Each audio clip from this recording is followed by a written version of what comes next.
Welcome to Trailblazers, a new show on the Disability Channel. I'm your host, Susan Stewart. Today on the show we have a phenomenal guest that you don't want to miss. Stay tuned, we'll be right back after these commercials. Welcome back to Trailblazers. On the show today we have a phenomenal guest, Martin Keane. And Martin, hi, how are you? So happy to have you here on this show. Oh, thank you very much. And it's an honor to have a Hall of Famer like yourself having me on your show. I'm delighted, and I thank everyone here today. Just for our audience to know a little bit about Martin Keane, he has had an amazing basketball career, and now he's making a huge difference outside the courts. Martin, can you please share a little bit? Sure. Thank you for being here again. It's been a long time. I've been playing for Canada since 1989. I always like to say that Canada discovered me. When people have asked me, where I'm from, I was born in Jamaica, raised in Canada, schooled in the States, and the world has taught me. But sincerely, Canada gets all the credit to molding me along with my parents. Yes, that's great, Martin. Can you talk a little bit about your illustrious career, your basketball career specifically? Just give us a little snapshot of, I know you just spoke just a while ago, but just give us a snapshot. You don't know this gentleman that I have here. I'm truly honored to have him here, and I really want him to give a snapshot. Sure. Well, it all started for me in 1988, from high school. I didn't know what a scholarship was. I didn't know the process. I just wanted to get a scholarship so my parents couldn't pay the money for me to go to school. And then I developed my talent. I was a hockey player at first. That was my first love. Then I didn't get picked, and a couple of neighbors whispered in my mom's ear, get him into basketball. And it just took off from there. And then my dad gave me programs to run, to train, to eat. I didn't go out as much. I didn't do things that the normal teenagers do because, you had to put in the time and effort. And then I got discovered from the Canadian Olympic team. I flew back and got on the Canadian national team with Coach Ken Shields. And it all snowballed from there and went to every tournament under the sun. I was fortunate to represent Canada, and I grew up in the system. And it's tough, because at the end of the day, I didn't have to go to the playgrounds or go to the movies. Limited time to do a lot of things that normal kids do. But I was grateful that it taught me discipline. And in saying that, I graduated from University of Washington. I'm a University of Washington dog, Husky, and I'm very proud of that. And after that, we went to the World Championships, which we hosted here back in '94. It seems like eons, but and it just snowballed from there. And I played against the Dream Team. I played against many of the legends: Oscar Schmitz, Michael Jordan, Sabonis, the late Roy Tarpley, Ray Smith. The list goes on. Played with Rick Fox, Bill Whittington, Leo Routens. Jay Triano was our coach at the time.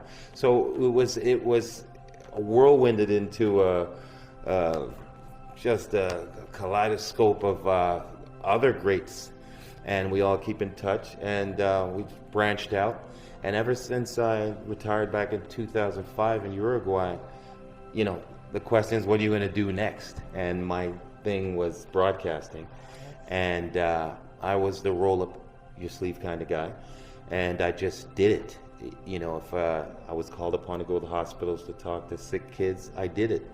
That was a lifestyle, and there's no faking that, because after doing it as much times as I did, you either like it or you don't.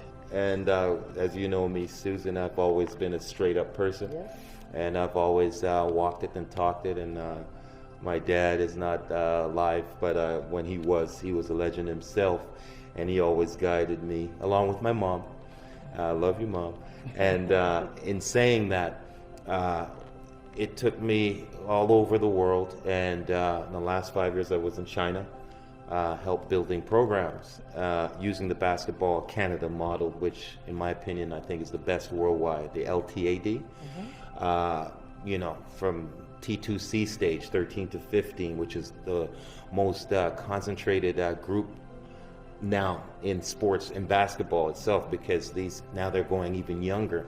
And I sort of drew a line, because I think when you get below 15 years old, you're dealing with liability, you're dealing with people's kids, which I take very seriously. And I think that a kid's got to be a kid, and kids got to be kids. And I think at the end of the day, I leave that to the parents, which brings us to the next step, which is I'd love what we talked about is building a system like no other, which I've done which I did in China, which by law they cannot take, but we want to bring it here. So we want to build coaches, we want to build a coaching system, and also educate the parents. Because as you know, if your child is number 1 in the world or number 3, it's hard to talk to that parent. And so they just see the dollar signs. What are you going to do for me? So the two big things is, what are we going? Where we get a shoes? We're going to the States. And if you can't answer those two questions, you're not going to get the interest of the kid. But there's also a third one. And I think this is one that we focus on, is what have you done? So we're not singling out anyone. So any AAU coach, any coach out there who claims that they're coach, we would like to encourage the parents to ask about the credentials. What made that person who he is or who she is? And why should they trust you to have the reins to their child? So it's extensive. It's going to take a lot of cooperation from everyone, and we are fraternity members of the Canadian team, and this is what we want to portray out there and to interject to the parents, is to build a system like no other. And I think we're on to that, and it's just about togetherness and building ideas and putting them all together and just staying in unison for that one cause. Awesome. Yeah. You know, I was checking out your bio on Wikipedia. Oh, and you did. came out of retirement at age 44.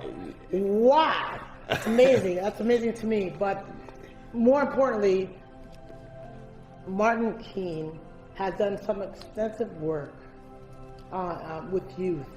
And I was really not blown away, but he's not just a pretty face as you see him here.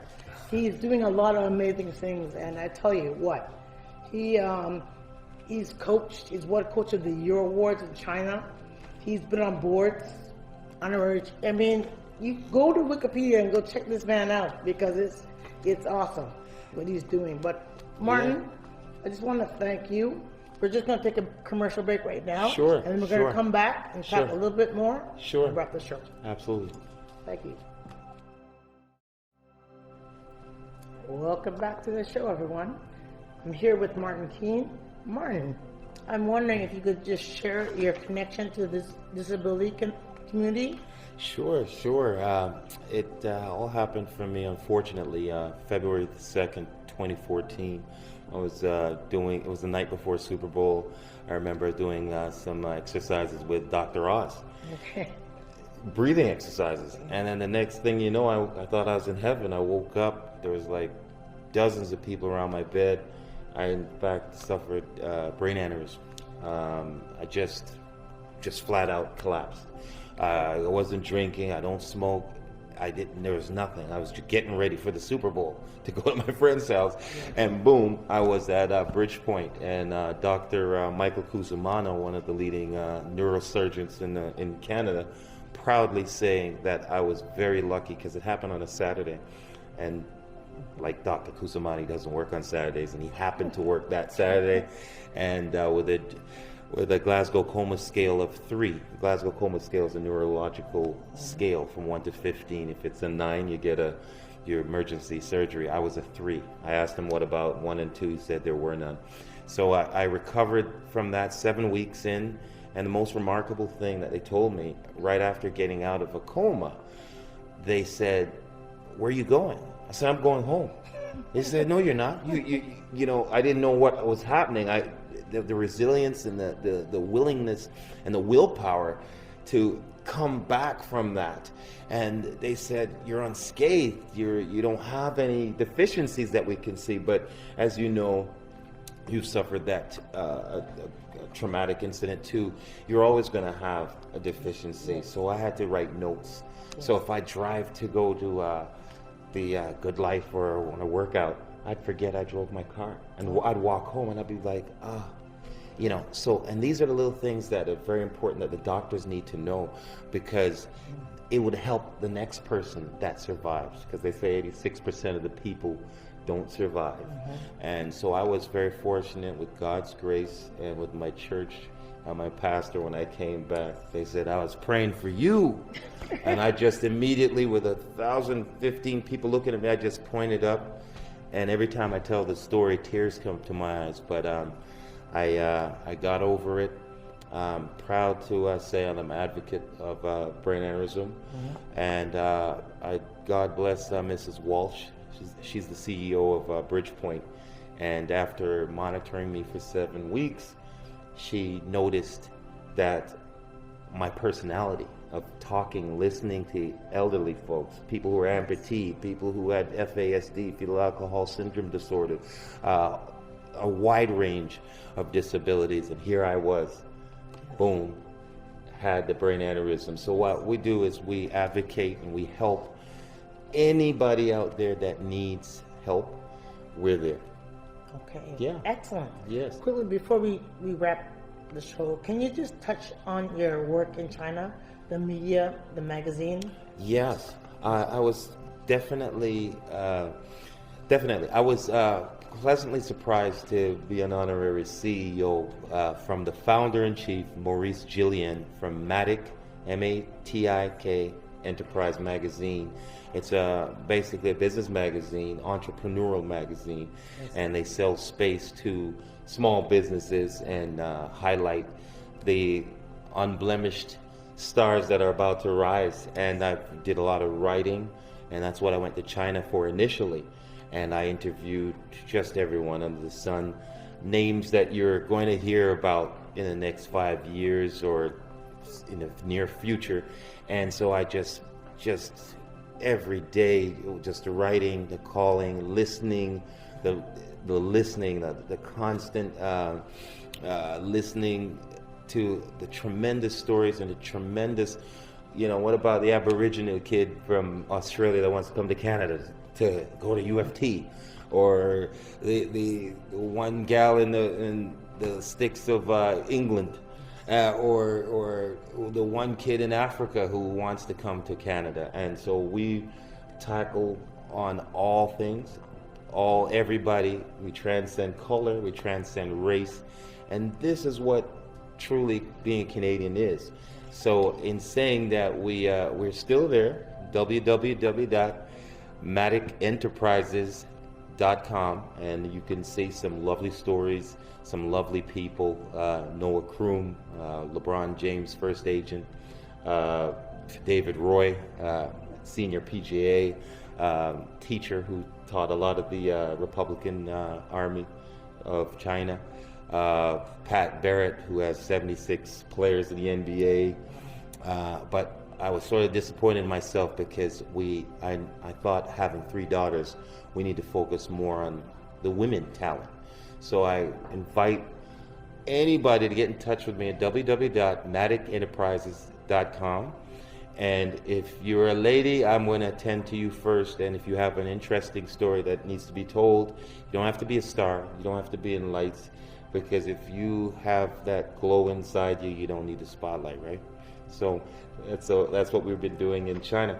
But yeah, some of the younger kids that we've been coaching and mentoring, who are about to be gazillionaires. Khalil Faze, he's one of the notable players that I've tutored. He's at University of St. Mary's out east. Jalen Poyser, who was at UNLV, who got transferred over to St. Bonaventures, and Jalen Llewellyn, who just committed recently to Princeton. with our fellow teammate and fraternity brother Bobby Llewellyn, and Rowan Barrett Jr., Simit Solishitu, and Xavier Raton-Mays, who almost made the Knicks roster, but he's in the NBA D-League. And these are the players that are notable, that are known, but are not getting their fair due. But in time and with the persistency and being that discipline and staying the course, you will be found, because Steve Nash did, right, in the middle of nowhere, Victoria, and he put it on the map. So we and the women, a lot of the women are not getting their due, and they did a fabulous job in the Olympics, and I think that needs to be commended. And we won 2 gold medals. 3D Sports took the Canadian select team to Taiwan and won. In 26 years, we won the gold medal, and that's not being highlighted. So we'd like to thank Mr. Techev, and we'd like to thank Zhang Bo from Forza Sports. He's the one that made it happen.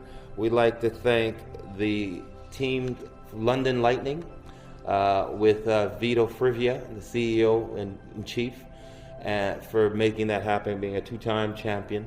And we'd like to thank Joel Friesen. Joel Friesen's another notable star that has been rising under another teammate, Keith Fassel, who recently beat the Toronto 905 team, who won the championship. And that is a big deal. That's a big deal. That is a huge deal. Yes. And that is sort of politically, they don't like to put that out there, because how could a little Canadian team beat the giant team? Yeah. But we have the talent, so we know we have the coaches, but we have to put a system in place. After all, John Naismith, a Canadian who invented the game. So we're right there, and there's going to be some exciting new things that I'd love to tell you, but you got to come and check me out, www.maticenterprise.com, and just get in touch with me or Susan, and we will make it happen. If you have a story to tell, we want to hear it, and you don't have to be a big, bright hockey star, football star. It's science, engineering, touching all genres, to bringing out the hero in you, and we sincerely mean that. Thank you. We'll be right back, and we'll wrap the show. Excellent. Welcome back. Martin, yes. I really want to thank you. I'm truly honored to have you on our set, on our debut show. Thank you. It's been my pleasure. I also want to take this time to thank the Disability Channel for having this show, the Trailblazers. Yes, absolutely. I want to thank the viewers for taking the time to watch our show. I really appreciate that. That's it. That's a wrap. See you next time. Thank you.